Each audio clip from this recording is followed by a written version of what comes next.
Welcome students. इस video में बात करेंगे डिफाइन अ हाइपोथेसिस, यानी कि हाइपोथेसिस का क्या मतलब होता है बिजनेस रिसर्च मेथड में। आज इस वीडियो में हम डिस्कस करेंगे। बिजनेस रिसर्च मेथड में हाइपोथेसिस को समझने से पहले हम ये देखते हैं कि हाइपोथेसिस नॉर्मल लैंग्वेज में क्या होता है। हाइपोथेसिस का मतलब एक प्रिजम्पशन करना या फिर किसी चीज़ के ऊपर एक अपना एस्टिमेशन लगाना, जिसको अपन अनुमान भी कह सकते हैं या किसी भी चीज़ का एक थ्योरम भी कह सकते हैं। थ्योरम यानी कि किसी भी चीज़ के बारे में आपके द्वारा दी गई एक जानकारी। तो यहाँ पर प्रिजम्पशन कह सकते हैं, एस्टिमेशन कह सकते हैं, किसी चीज़ की थ्योरम कह सकते हैं, या एक एक्सप्लेनेशन कह सकते हैं जो कि एक लिमिटेड एविडेंस के ऊपर आधारित होती है। अब यहाँ पे हाइपोथेसिस का मतलब टेंटेटिव भी है, टेस्टेबल स्टेटमेंट भी है, और दो या दो से ज़्यादा वेरिएबल के रिलेशनशिप को फाइंड करने वाला भी माना जाता है। यानी कि बिजनेस रिसर्च में अगर देखा जाए तो हाइपोथेसिस एक टेस्टेबल स्टेटमेंट होता है जो दो या दो से ज़्यादा वेरिएबल के बारे में बताता है। बिजनेस रिसर्च में देखा जाए तो ये क्या करता है, स्टडी करता है डेटा कलेक्शन के ऊपर, उसको डिज़ाइन करता है, उसको उसके ऊपर एक क्लियर फोकस प्रोवाइड करता है, उसको टेस्ट करने के लिए और एक मार्केट में अपना अजम्पशन लगाने के लिए, जिससे कि आप अपनी प्रॉब्लम को सॉल्व कर सकते हैं स्ट्रेटेजी के साथ, प्रॉब्लम को सॉल्व करके स्ट्रेटेजी के साथ डिसीजन ले सके। तो सबसे इंपॉर्टेंट क्या है हाइपोथेसिस में कि ये स्टडी करना जानता है, ये डेटा कलेक्शन को शेप देना जानता है। जब भी हम किसी भी चीज़ के बारे में बात करते हैं बिजनेस थ्योरी के रिलेटेड, तो ये एक मार्केट अजम्पशन और प्रॉब्लम सॉल्विंग स्ट्रेटेजी लेकर आता है, जिससे आप किसी भी डिसीजन को, बिजनेस डिसीजन को ले सकते हैं। इसलिए बिजनेस रिसर्च मेथड में हाइपोथेसिस का बहुत इंपॉर्टेंट रोल है। बिजनेस रिसर्च के अंदर हाइपोथेसिस वो रोल प्ले करता है जिससे क्या होता है, बिजनेस प्रॉब्लम को सॉल्व करने में मदद होती है। इसलिए हाइपोथेसिस का बहुत एक इम्पॉर्टेंट रोल यह माना गया है। तो हाइपोथेसिस एक स्टेटमेंट है जो कि किसी भी दो या दो से ज़्यादा चीज़ों के बारे में उसका रिलेशनशिप यहाँ पर फाइंड करने में हेल्प करता है। अगर देखा जाए दो तरीके के हाइपोथेसिस होते हैं मेनली, नल हाइपोथेसिस, ऑल्टरनेटिव, और बाकी अदर में देखा जाए तो डायरेक्शनल और नॉन डायरेक्शनल, इस तरीके से हाइपोथेसिस भी होते हैं।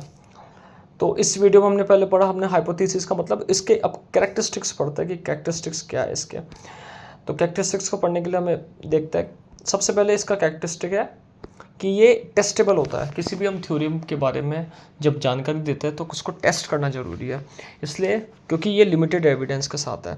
हम किसी भी थ्योरी को लिखते हैं या कोई भी लेखक किसी भी थ्योरी के बारे में बताता है तो वो लिमिटेड एविडेंस के साथ बताता है, उसके बाद ज़्यादा एविडेंस नहीं होता। इस कारण से यहाँ पे इसको टेस्टेबल माना गया है। इसकी जो रिलायबिलिटी है उसको पता लगाने के लिए इसको टेस्टेबल करा गया है।